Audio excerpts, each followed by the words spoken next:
This episode is brought to you by Progressive Insurance. You chose to hit play on this podcast today. Smart choice.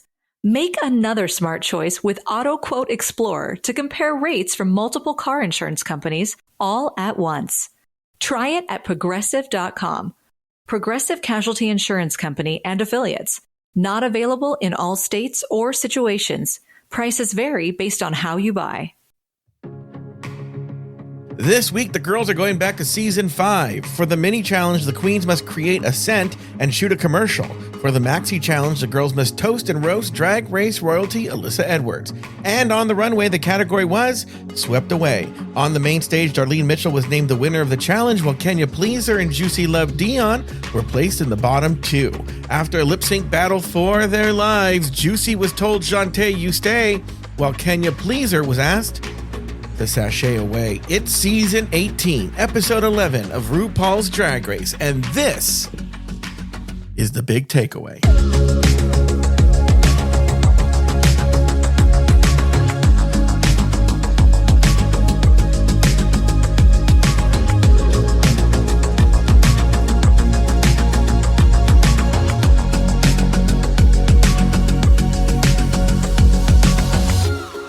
Welcome to the big takeaway for RuPaul's Drag Race Season 18, Episode 11, titled The Toast of Alyssa Edwards. My name's Joe Batance, and I am joined, as always, by one Tosti Loca. From Bloody Podcast, please give it up for the goddess of glitz, glamour, goth, gossip, and gore herself. It's the one, the only, Miss Lauri K. Roggenkamp. Hello, Laurian. Hello. How are you doing? I'm good. How are you?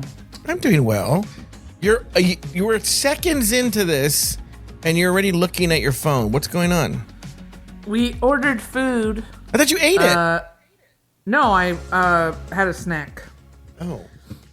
And we're ordering dinner, and the place where we get we ordered from is closed, so I have to look at what I want to order now. Should we pause while you do that? No, I can do both. I don't think you can. Yes, I can. I do stuff all the time. Yeah, we know, Lauri. We all know. No, you don't. No, I promise you. Okay, audience, here's what I want you to do. I want you to, well, I don't know if you guys do because you can't see. You know what? Hold on. I never do this, but I don't know if he'll answer. I'm going to call Jay right here on the air. I got to turn this on. Okay. But the likelihood of Jay answering at 7:50 on a Friday night are not good. But maybe he'll think, oh my God, this is an emergency. Yeah. Oh, I gotta answer. Yeah. Somebody's dead. Hold on, I forgot to connect this. You should text him and say somebody died and then call him. I'll leave it on just in case. I'll leave it on just in case he calls back. Can he call back? Yeah, he can call back. Answer the call. Yeah, we'll answer the call if he calls back. But then what if I get other calls? I'll just have to ignore those. All right. Wouldn't that be hilarious if your mom calls or something? That's not shit. Shit does happen. And she's always, they can hear me doing the show. And she will call me to see what I want from the supermarket or like all kinds of shit. That's the best part is that they, they're like, hey, what are you doing? Clearly I'm doing a show. Yeah. You can hear me from the other room. Yeah, it's crazy. Anyway, Lauri Roggenkamp, why don't we do this? So this gives you more time to order food. Why don't we take a break? When we come back, we are going to talk about everything that happened in this episode. We'll be back right after this.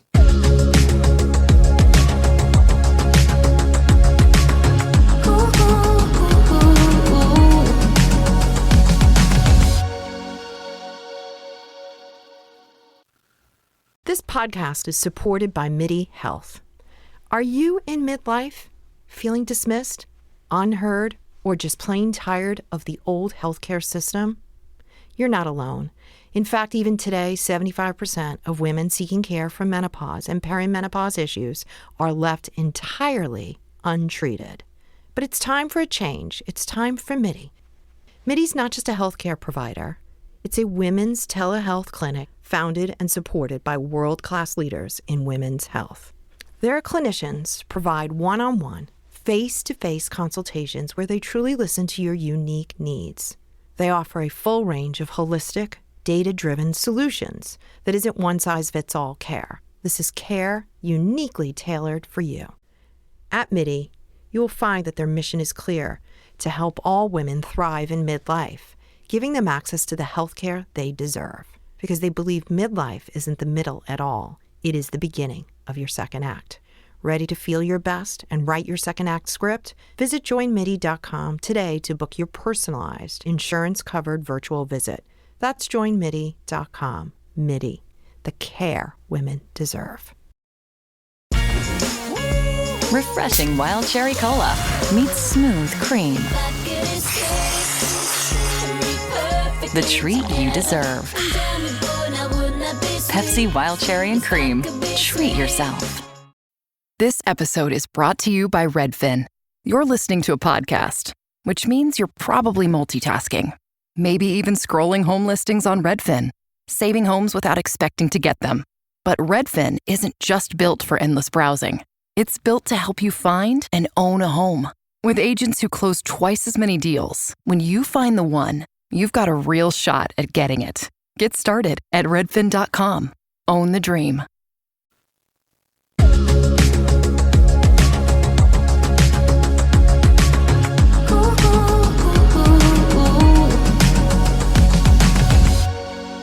And we are back. Hello, Lauri Rockingham. How are you? You know, it didn't actually give me a lot of time because I had to wait for my cue. I know that Lauri can multitask because she was doing that singing while she was looking at restaurants. Can I please tell you where my brain goes? Okay. So, do you remember Evan Ayers? Yeah. Okay. How's he do? Do you still talk to him? Well, hold on. I mean, we will communicate on social media from time to time, but yeah. So about a year or two ago, I don't remember, it might have been like 1 or 2 years ago. He was in Palm Springs with his boyfriend, and he invited me and Jay to go to lunch. Okay. And we went. And it was a nice time, a nice time had by all. I think Jay and I went together, Okay. and we came back. And as you know, the other day we recorded our show from Patreon, plug for Patreon, patreon.com/afterthoughtmedia, called The Tea. Mm-hmm. Right? And we had to do it at a certain time because he was going to leave for Palm Springs that day. Yeah, for his boss or for a bachelor party, right? Something. I don't remember what it was. Something, yeah. So anyway, the next day after we record The Tea, I'm on my social media and I see that Evan is in Palm Springs. Right? Okay. And I'm like, I bet this Jay is going to Palm Springs to hang out with Evan. Right?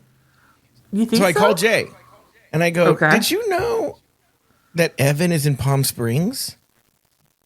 And he paused for a long time. And he goes, who told you? Or how'd you get that? Or something like that. Right? And I go, well, I saw on his social media. And he goes, oh, okay.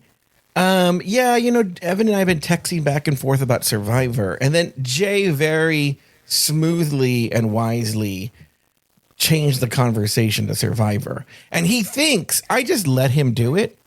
I just let him do it. I wasn't going to be there and fight with him. Evan's allowed to hang out with whoever he wants to hang out with. But now that Jay didn't answer the phone, is he allowed? To? Yeah, that's what I'm saying. Is that like what can I? In other words, I'm still not saying that they can't hang out without me, right? Yeah. But what I'm saying though is that's where my brain goes. I'm like, oh, he can't answer the phone because he's with Evan. Oh. Yeah. But then you said he was going to a bachelor party or a wedding? Oh, no. The bachelor party was in Vegas. He's going to tell us about that on the next episode. Oh, okay. That's what I got confused about. I thought that those two were in tandem. No. I thought No. Anyway, well, if he is, he is. Why do you think that he can't be on the phone with you with Evan there? Because I'm not supposed to know he's hanging out with Evan. Evan didn't want me to hang out with him. Oh. That's what I'm saying. Weird. Thank you. Anyway, Lauri, as we stated at the top of the show. Oh, I just got a text from Jay. Do you want to go to Palm Springs? Lauri, are you done ordering your food yet?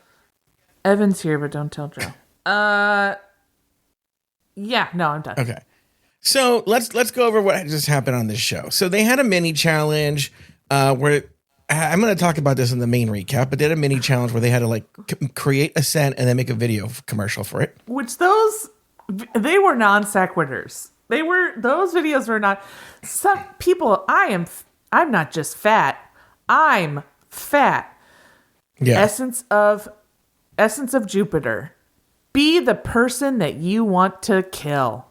Like what does that like? Who? What were these commercials? Yeah, the commercials were not great. So anyway, well, I'll talk about that on the recap, but you can talk about it as much as you want. Then for the maxi challenge, they said toast, but no one was toasting Alyssa Edwards. It was very much a roast of Alyssa Edwards. It was a toast roast. Yeah, and then on the runway they had wind blowing them on like so to blow the dresses. It's called swept away. So that was real. Okay, because part of me thought that like that's just always what happens. No. And somehow they utilized it, but then I was like, well, if that's always what happens, then we would see it. But they did blow. Yeah, that was the point. Which BT Dubs, I would have loved to see like two other like better queens do that eclipse. As soon as I saw that they were doing that song, I was like, oh, what a good song. Oh yeah. On the main stage, Darlene Mitchell was the winner, and Can You Please Her and Juicy Love Dion were in the bottom two. There was a lip sync battle for their lives. Juicy lived to see another day. Can You Please Her was asked a sashay away. Now, Lauri, I'm going to do this now one question at a time. Did the right queen win the lip sync? Yes. Hands down. Did the right queen? I miswrote that question. I meant to write. Did the right queen win the challenge? Oh, okay. But thank you for answering that question. Yes, and I have thoughts on it because I can go into them or I can wait until you want to do all the questions. Yeah. Okay, that's it. Oh, you don't want to give me why you think that Darlene was the right. I mean, winner? I didn't know if you wanted me to extend on it now. You can talk about like, as much. Is that your big takeaway or something? Is there a reason why you didn't want to? No. Oh, okay. No. Yeah, go ahead. Okay. There's a style of comedy that is very hard to replicate on camera, but is very fun to watch in live. Okay. And it's a very like avant-garde, like almost anti-comedy in a way. And some people have described it. And there's a level where all comedians have, Joe's been here, whatever, and we actually would do this, where we would go to, when we did open mics, we would just do random shit at open mics just to make each other laugh. But there's a level where a comedian is like almost bombing, but they're having so much fun with it, and they're doing such wacky stuff that it actually goes for full circle, and they actually end up killing. And I think that's what happened with Darlene. And I think it didn't translate well on camera, but I genuinely do think that everybody thought it was the most hysterical thing. And I think if I was there and if anyone else was there, we would have been laughing as well. But do I think if we were just judging based off what we watched, no. But I genuinely do think that it was the funniest one of the night. That's a very good point. I'm going to say you've actually changed my thinking on this. I'm going to think more about it because you're right. You're making a good point. Another example of this that people might be able to relate to more is crowd work. Like crowd work kills if you're good at it when you're in a club. Like, what's the name of that guy? He's an asshole, but he's really good at crowd work. I don't remember his name. He does nothing. But you've never heard of him, even though every comic in LA loved him, even though he's an asshole, because he's so good Oh, wait. I'm dying to know who it is. His name went through my head for half a second. I'll remember. Is it Jeff Ross? No. If I said it, you would know who it is, but no one else listening would know who it is, right? Okay. And he's a great comedy club comic, does great crowd work. They've tried to put him on TV. It doesn't work. It doesn't do well. Because, There's another comedian. Oh, what was her name? Her name was like Kira something. But she's done a couple of spots. Sultanovich? Yeah. Okay. I don't know if her first name's, but Sultanovich. But she's done stuff, and she'll do straight jokes. Mm-hmm. I'm not saying she's not funny on camera. She is funny on camera. But when you go and see her live, she is fucking phenomenal. Mm-hmm. Because she does crowd work, and she's really good at it. And so she does her jokes, but then she also puts crowd work in there, and it slays. And so just seeing, it's almost like when you're watching her on camera, you're like, oh, everybody's missing half of the fun. Yeah. Yeah. So. And that doesn't play on camera. And you're right. That kind of absurd anti-comedy does not play on camera. And also they just cut for time. So I'm sure there's things we're missing or pacing that we're missing. That would be really important in that. It was bad edits. Yeah. It was honestly, I would say kudos to the producers for not editing it to make it seem like she died on stage. Which they easily could have. They easily could have done that, but they didn't. So I say, to be like, because when I was watching it, it did not, the way they edited it did not translate, in my opinion, to a lot of laughs. But I could tell just from what she was doing and the reactions they had that this was that style of that she was going for. Yeah. And she killed it, and she did a great job in that moment. That's a really good point. You actually changed my thinking, because I was thinking that they were trying to sell it more, that they wanted us. But you're right. I think you're right. I think it did kill in the room, and there was no way to make it, unless you could have done it if you were unfair to the other contestants and showed the entire set. With the pacing and the beats and whatnot. But which I would love for them to do. I would love it if they just put a YouTube video out of just her entire set. Okay, we're the right two queens in the bottom. This is a tough one for me, actually. Something I was thinking about. Really? Yeah. Okay, so here's what I go back to. Because I feel like more people could have been in the bottom. 100%. Like Discord, Nini Coco, just more. But what I'll say is, I think Kenya and Juicy were both the worst versions of Michelle gave them notes, which BT dubs, why do they have that female comedian is freaking hilarious and she's great, but why was she not the one talking the most? Why was Michelle the one talking the whole time? This happens every time. And look, I don't think Ross Matthews is funny, right? And a lot of people don't think he's funny. But it would make more sense if he was the coach with her than Michelle Visage. Yes.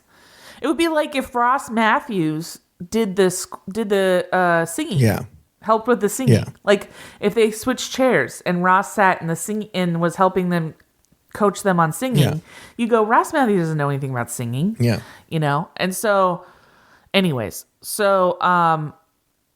they were given notes, and then did they utilize those notes? Mm-hmm. And in my opinion, Kenya and Juicy were the ones who least utilized the notes. Yeah.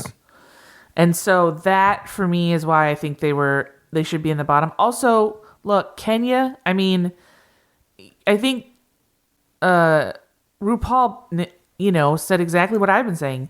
She is magnanimous. She is charismatic. She is hilarious as a person. Mm-hmm. But she just has been riding on those coattails for the longest time and has not developed the actual skills needed to write jokes and to tell funny things and to be a funny character. Mm-hmm. Because she has just been able to ride that wave of just her personality. Mm-hmm. And I think when you get on a show like this, you have to have those skills.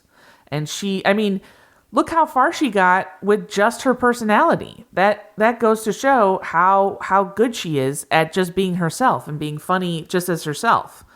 But yeah, I think if she goes and she takes some comedy classes or improv classes, or just, goes to some open mics and starts working on her skills, I think she could come back and do like All Stars or something and be unstoppable. What were the notes she got during the writing session? Because I remember her doing well in the room with those jokes.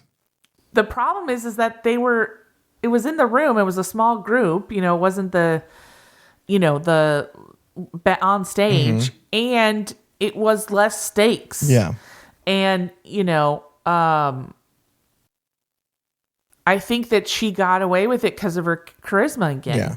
But, Michelle did warn her, some of these jokes, like you're going to sell them with your charisma, but they might not land as hard. And she still went with them. Yeah. And so I think my opinion, I think Michelle was trying to tell her, you need to button up these jokes and make them because I don't feel like she even really did roast jokes for the most part. So, neither did Darlene. She won. No, I know. Yeah. But okay, and then the final question is, did the right queen go home? Yes. I think it was Kenya's time. Now, would I have liked Discord to go home first? Yes. But I don't think Discord had some moments. I don't think Kenya had any moments. Yeah. So, Discord's next, in my opinion. I just do not understand why she's still on the show. So, if you ask her, she should be winning this show. Yeah. But, but yeah, no. I definitely think, the Kenya should have gone home, unfortunately. But like I said, she could come back in All Stars and she could kill it. Yeah. I don't think that we're going to see the end of her. You think we'll see Kenya again on not Fat Camp, on All Stars? We might see her on Fat Camp too. We'll invite her. Yeah, we'll put her in the green Fat room. Camp. Yeah, she could do some openers for the green room audience. Yeah. So. Now, Laur, this is the part where we go to the big takeaway. What was your big takeaway from this episode? My big takeaway was a little niche. All right. Okay. It's actually not that. It's not that. It's not about the whole episode. It's just about one thing. I actually liked and I got and liked Juicy's joke about being born on the top of a ladder. Oh, you got it. I didn't get it. I was like, what? I liked it. In fact, what I think was Juicy's biggest flaw was that she didn't play into that dumb character that she had developed in the room. Well, I think that's kind of what the advice they gave her, right? That if you're going to do this, you got to play the dumb character. You got to play like dumb. And then I think I thought that was really funny. And then nobody else liked it or got it. And I was like, oh, is this something about me? Like, I was like, oh, am I... Like, is something wrong with me? I will say some of the jokes weren't bad, but she couldn't sell them. She couldn't deliver them. Like, she was very nervous. Yes, like the one about RuPaul the other day, you asked who I am. And then she was like, I'm Juicy, love Dion, right? Which isn't a bad joke, but it wasn't delivered right, it wasn't written correctly, but it could have been better. It could, just button up some of those jokes. Again, there's a timing thing. Like, for example, I think Nene Coco, she went to the punchline too quickly, and she also trampled over her laughs. She didn't give time. Like, one of the reasons why I think Mikey Meeks did such a good job was she had a good flow. She would tell her joke, and then she would put her hand on it, and she would sort of wait for people to get the joke. Nene Coco just sort of read it like a grocery menu. I think there's a few things with Nene Coco. I think one of them is that her jokes were really mean-spirited, which is okay. It's a roast. Yeah. But as I've talked about, there's a lot of things that she has against her. Like let's take whatever her name is, Darlene Mitchell, right? She is conventionally attractive, but she made herself goofy and the butt of the joke for the roast. And that's why she did well, even though the jokes weren't very good. Jane Don't was just straight up good, right? I even laughed out loud at one of her jokes. Jane Don't did, she did for, honestly, well. They didn't want to give Jane another win in a row. I would say if we are looking at who should have won based off what we saw on television, I would say Jane Don't. Now, but I think what Nene needed to do to sort of soften the delivery was do some self-effacing jokes or something that made her look stupid. Instead, she just came off as a mean girl. Yes. Yeah, I think she should have done, definitely. Mm-hmm. I think, and then Juicy was just so nervous. Well, for example, if we go back to that joke about my name is Juicy Liv Dion, her intro to that joke was too long. She said, you asked me a couple episodes ago, who is Juicy, who am I, or who are you? And I spent a lot of time soul searching. She should not have said that line. She should have just said, and I want to tell you, I am Juicy Love D. Just cut out that soul searching part. Honestly, a lot of the girls, and maybe Jane was smart to do this, they could have learned from Jane because her jokes were very concise and short, which, as you and I discussed, a roast joke needs to be as short as possible. You have to cut out every extra word. Yes. Every extra word needs to be out of there. Only the most important words. If it that's for any joke. If you don't need it to if you don't need it to convey the message, then you don't need it.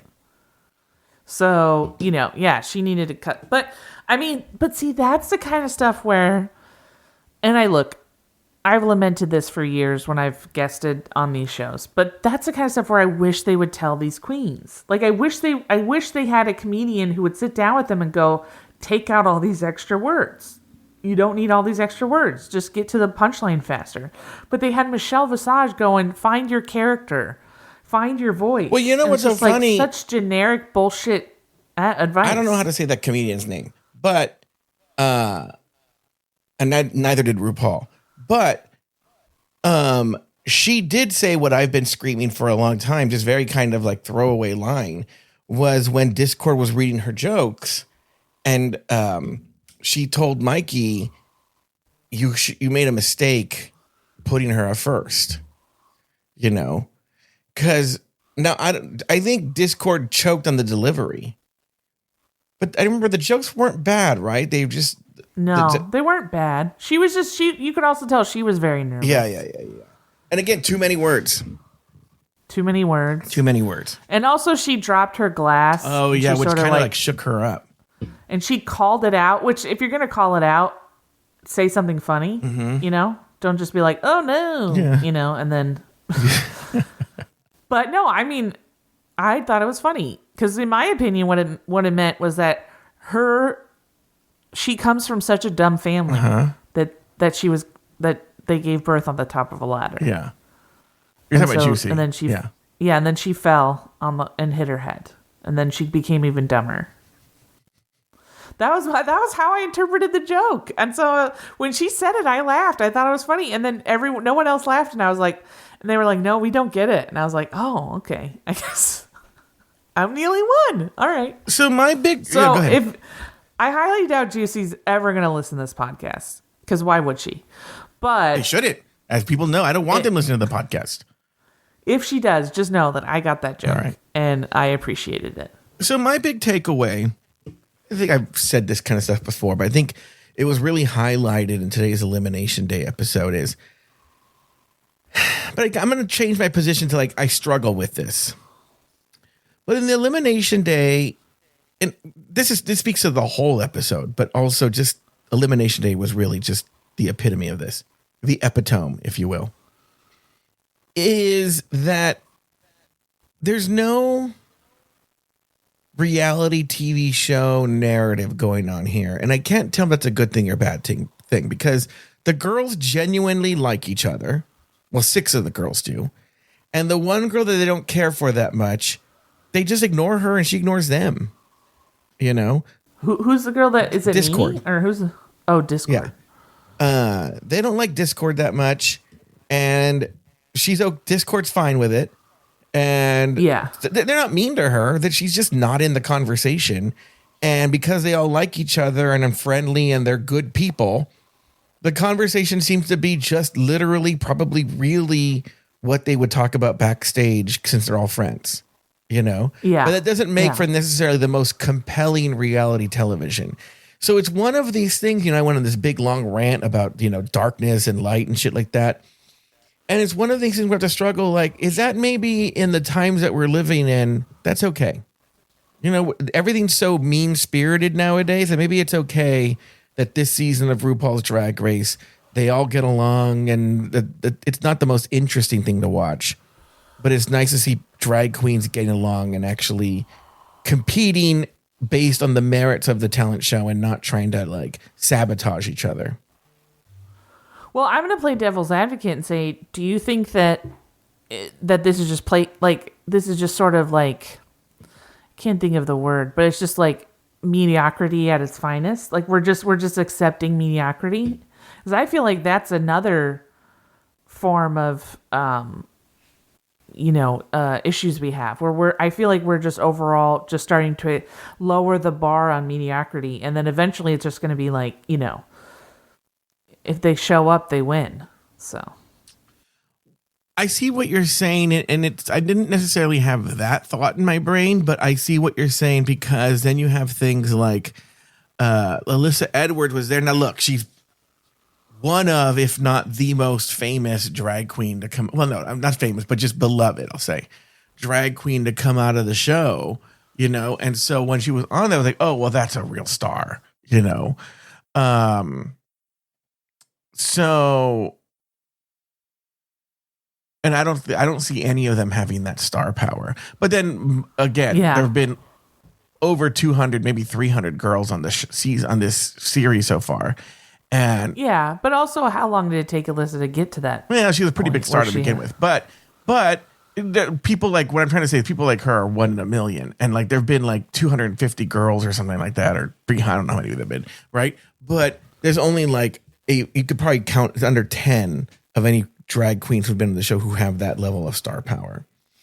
So anyway, now Laura, I wish you would have, I'm assuming, I think you would have addressed it. I wish you would have listened to last week's big takeaway. I thought you didn't have it. I thought you just had a call-in show. Yeah, we had one person call in, but she was this lesbian chick named Jill, who's a big Lauri fan, but also, hi Jill, but also discussed, and she was very assured that you were going to get very mad, but she was talking about how adorable she thinks Star is. So she is. She's really adorable. So, but you know what? Yeah. I was thinking about it later. I should have mentioned it on the show. She's like, "Oh, Lauri's going to hate me for saying that, and she's going to be really mad." I go, first of all, Lauri doesn't listen, but two, Lauri doesn't care. But you know what? I was thinking about both are correct. Star is allowed to have her fans because you have your mistress, Lucy Carrasco. I do not. First off, we haven't texted each other in months. Oh, did Star put the kibosh on that? No, I'm just saying that, she's just a nice person. That's all. We're friends. We're like scissor sisters. Text friends. We're text friends, basically. But not sex friends. She's a very nice person. And she lives in Chicago, so we don't communicate. But she's just a very nice person. Would you have a threesome with Jill and Star? Ugh, no, not in a million years.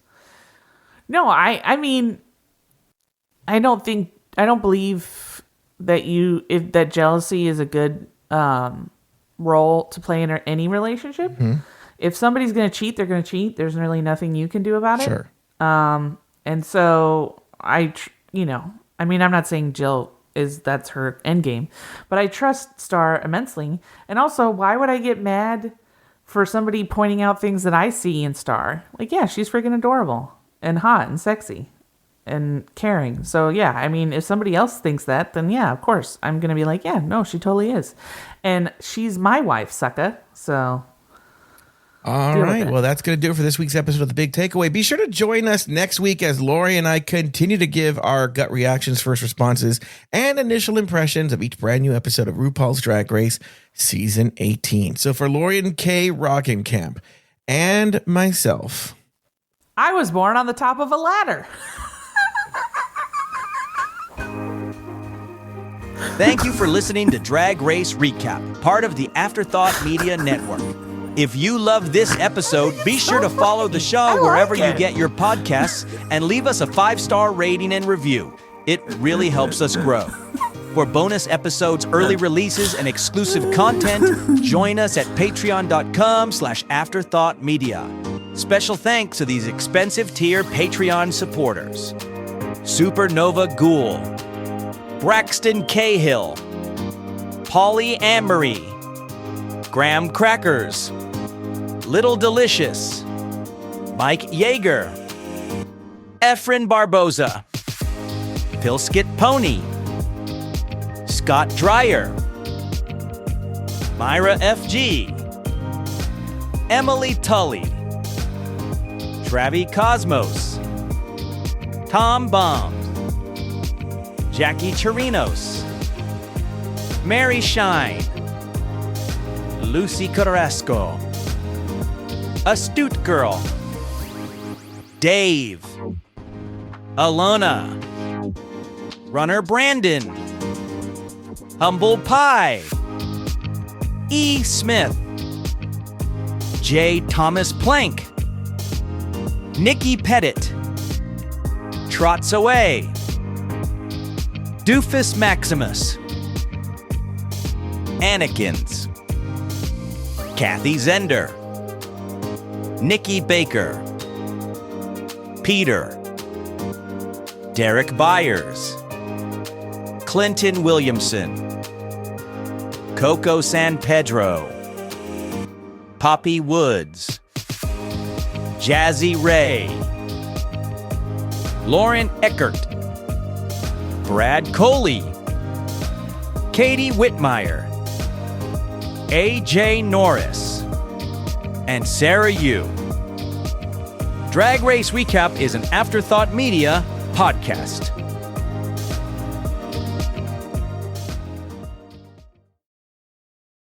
Hi, I'm Rebecca Ford, Senior Awards Correspondent at Vanity Fair and co-host of Little Gold Men.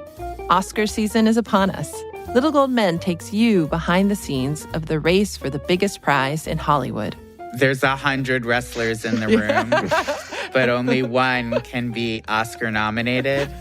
Whether you're a movie lover or an industry buff, Little Gold Men from Vanity Fair has everything you need to know about this year's Oscar race. Follow and listen to Little Gold Men wherever you get your podcasts.